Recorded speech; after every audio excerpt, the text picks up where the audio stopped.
Alors le col de la Rousse, c'est un col que nous connaissons bien puisqu'il se trouve dans notre territoire. En fait, il se trouve sur deux territoires, puisqu'il permettait de rejoindre la vallée de l'Ubaye à la vallée de la Durance. On disait que les gens empruntaient régulièrement ce col pour se rendre à Ubaye, puisque évidemment, il n'y a pas si longtemps que les voies de communication que nous connaissons et les moyens surtout que nous connaissons existent. Au XIXe siècle, pour se rendre des Crottes, excusez-moi si je parle des Crottes, puisque c'est le vrai nom de notre commune, qui est devenue Crot dans les années 70. Donc pour se rendre des Crottes à Ubaye, notamment au Lozé sur Ubaye ou à Barcelonnette, les paysans ils passaient par la montagne, ils n'allaient pas faire le tour par Savines, l'île de Roussé, Ubaye pour remonter. Et donc dans ces temps-là, depuis la haute antiquité, on peut dire, les montagnes, ce n'était pas un obstacle. Les gens franchissaient les cols. Donc là, moi j'ai souvent entendu dire, soit pour aller à une foire, soit pour aller chercher une femme, ça arrivait assez régulièrement, on passait le col. Alors il y a 3 cols sur la chaîne. Il y a donc le col de la Rousse, bien sûr, il y a le col des Olettes, et le col qu'on appelle le col bas. Mais enfin, l'avantage du col de la Rousse, c'est que c'est le plus bas de la chaîne. Il fait seulement 2147 mètres. Il a été pratiqué à ce niveau-là, je veux dire, dans les habitudes paysannes du coin, jusque, on peut dire, vers les années 50. Je me souviens, le maire de l'époque et son adjoint, c'était tous des agriculteurs, et bien, m'avaient raconté, ils étaient pas voir des collègues, puisque les pâturages sont limitrophes, à Lozé-sur-Ubaye, et pour ça, ben, ma foi, ils étaient passés par le col de la Rousse, qui partait des hameaux ici, même des hameaux de l'Osselin, pour aller à la foire à Seine. Je ne sais pas si vous vous rendez compte, la distance que ça représente. Donc ils passaient évidemment par le col de la Rousse, ils descendaient, puis ils remontaient de l'autre côté.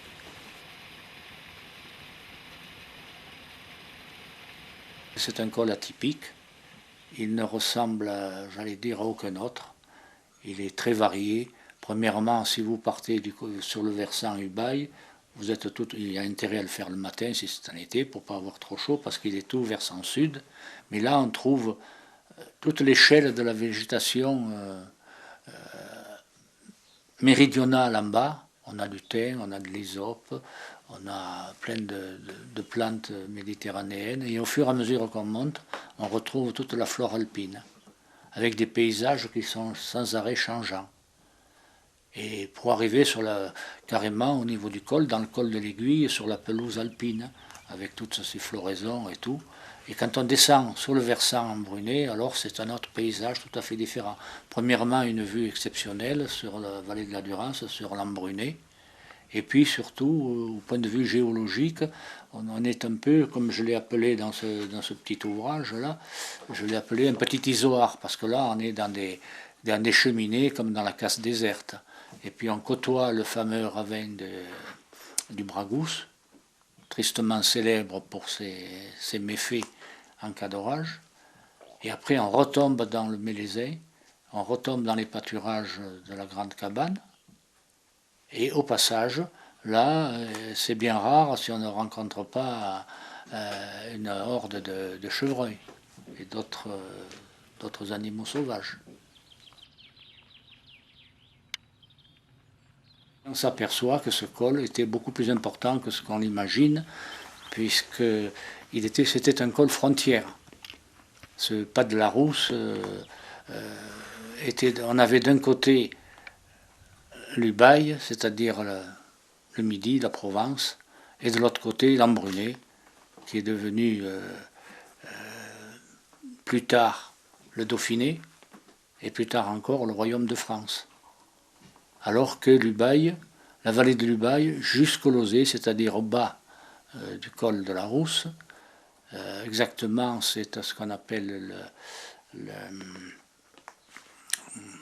le pas de la Tour, donc c'était la frontière.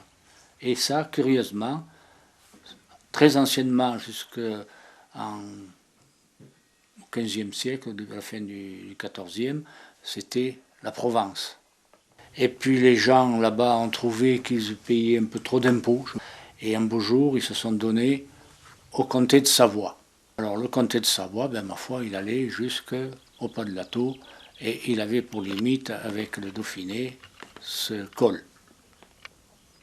Et moi j'ai trouvé des textes où il est dit donc le col appartient au seigneur dauphin qui autorise le passage et qui le fait garder. Donc vous voyez, c'était quand même une frontière gardée parce que c'était également une voie d'invasion. L'histoire nous dit que le duc de Savoie est arrivé par l'école du Queyras. En fait, il est arrivé par l'école du Queyras, il a fait passer son artillerie, mais son infanterie est passée par la vallée de l'Ubaye et a pénétré en partie par le col de la Rousse et l'autre partie par le col de Pontis, pour aller notamment saccager l'abbaye de Boscodon et puis surveiller le siège d'Embrun au cas où le roi fasse envoyer des renforts par la vallée de la Durance. Bon, les populations avaient fui. La plupart des maisons ont été brûlées, les chapelles ont été détruites, sauf l'église du village des Crottes, puisque les gens avaient dû fuir, sont allés s'installer du côté d'Aimé, en Provence. Et là-bas, ils se sont réunis et ils ont décidé de payer une rançon. Parce que les troupes du duc de Savoie, c'était un peu j'allais dire, entre guillemets, des soldats de cœur et de parole. À partir du moment où on payait la rançon, ils arrêtaient les incendies, les pillages. J'ai voulu matérialiser et déboiser en partie certaines portions de ce chemin complètement oublié depuis les années 50, où sont arrivés les véhicules automobiles et les tracteurs. Les paysans ne les empruntaient plus, et puis on a retrouvé des arbres comme ça, notamment là-dessous le Forest, et même sous le Forest, où c'était une buissonnée. Les gens, même à 50 ans, avaient perdu la mémoire du chemin. On a commencé avec notre association ASPEC à déboiser ça. Et après, j'ai voulu qu'on le balise. Alors c'est là qu'on a créé ce logo que vous voyez ici. Et on a refait tous les panneaux. On a plein de photos. C'était en 2002. Alors vous voyez par exemple ici, on a monté, c'était avant les ânes, on a monté avec un cheval, un Mérens, qui nous a monté des poteaux, qui a monté le ciment jusque sur le col. Et de loin en loin, on mettait un panneau avec le logo. Donc on a balisé jusqu'au col, on a mis un panneau, et puis de l'autre côté, ben, on a essayé d'intervenir auprès de la mairie à l'époque, mais bon, sans trop de résultats, jusqu'à ce que intervienne donc le conseil de développement du pays sud, où il y a eu une grande journée en 2009, la première rencontre qui a donné l'idée au conseil de développement de construire un panneau qui expliquerait sommairement l'histoire du lieu et qui contiendrait le fameux logo. Donc ce logo rappelle tout le passé de la région. C'est-à-dire que dans un premier temps, on sait que ça a été, autant ce versant que l'autre, a été occupé par des peuplades celtiques. Cette époque celtique est représentée, symbolisée par une croix celtique. Alors ça, c'est l'époque préhistorique. Ensuite va venir l'époque où c'était provençal. Mais après, donc, cette longue période de plusieurs siècles où la vallée de l'Ubaye devient savoyarde. Donc c'est pour ça que, curieusement, on va trouver le blason de Savoie. Donc ça, c'est la période de Savoie. Au-dessus, évidemment, donc la croix occitane, parce qu'on est quand même autant d'un côté que de l'autre en Occitanie. Donc c'est le symbole de la croix occitane, jaune. Et là-dessus va se greffer d'abord la période du Dauphiné, en ce qui nous concerne, côté Embrunais, jusqu'à son annexion au royaume de France, c'est-à-dire les fleurs de lys. Et donc, toute cette partie va être réunifiée en 1713 sous l'égide du Royaume de France.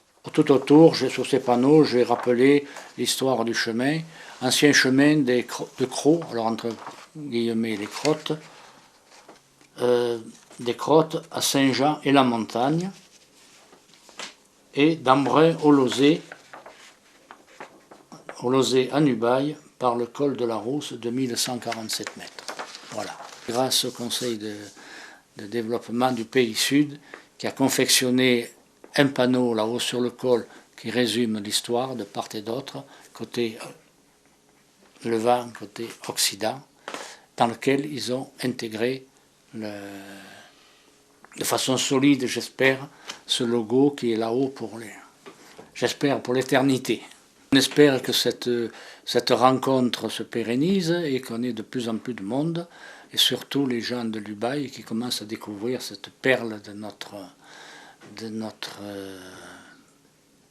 région, j'allais dire interrégionale, interfrontalière, interdépartementale. Si les gens pouvaient se familiariser avec cet itinéraire, ils trouveraient tout ce qu'ils recherchent dans nos régions, la nature, l'histoire, le passé et le patrimoine. Le Conseil de développement du Pays Serponçon-Ubaye-Durance est une instance de la société civile. Donc elle travaille main dans la main avec le Pays Sud, donc le Pays Serponçon-Ubaye-Durance, qui lui est composé notamment d'élus. Donc nous sommes les petites fourmis ouvrières de ce pays sud. Voilà, donc en fait, cette association Loi 1901 est composée de 50 membres bénévoles et un salarié, donc un chargé de mission. Et en fait, c'est grâce aux idées des bénévoles que des projets émergent, comme le col de la Rousse, et qu'ensuite, en fait, le Pays Sud après reprend les projets pour les mettre dans leur commune et les perdurer.